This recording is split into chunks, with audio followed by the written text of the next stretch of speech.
the sampler that the eldest daughter did at school will be spoken of as tapestry of the Victorian era and be almost priceless.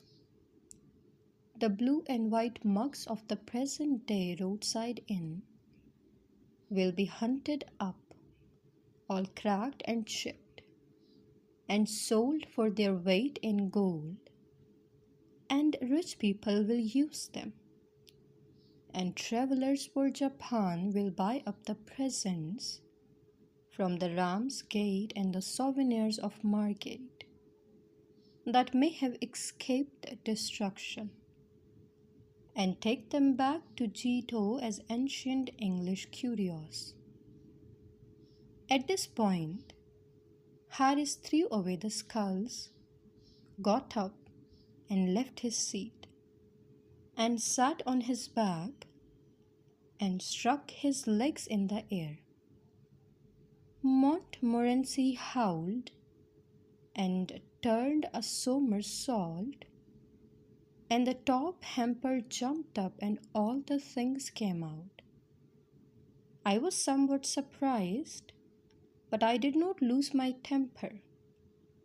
I said pleasantly enough, "What's that for?" "What's that for? Why?" No. On second thoughts, I will not repeat what Harris said.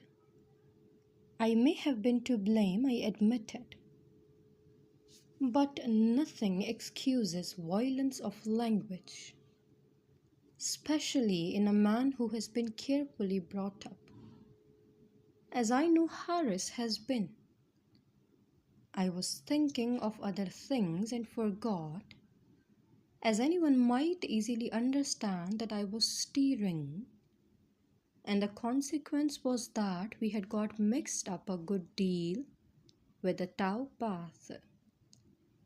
It was difficult to say for the moment which was us and which was the Middlesex bank of the river, but we found out after a while and separated ourselves. Harris, however, said he had done enough for a bit, and proposed that I should take a turn. So as we were in, I got out and took the tow line and ran the boat on past Hampstead Court. What a dear old wall that is that runs along by the river there. I never pass it without feeling better for the sight of it. Such as mellow, bright, sweet old wall. What a charming picture it would make, with the lichen creeping here and the moss growing there. A shy young vine peeping over the top at this spot to see what is going on upon the busy river, and the sober old ivy clustering a little farther down. There are 50 shades and tints and hues in every 10 yards of the old wall. If I could only draw and knew how to paint, I could make a lovely sketch of that old wall, I am sure. I have often thought I should like to live at Hampton Court. It looks so peaceful and so quiet. And it is such a dear old place to ramble round in the early morning before many people are about. But there I don't suppose I should really care for it when it came to actual practice. It would be so ghastly, dull, and depressing in the evening when your lamp cast uncanny shadows on the panelled walls, and the echo of the distant feet rang through the cold stone corridors, and now drew nearer and now died away, and all was a death-like silence, save the beating of one's own heart.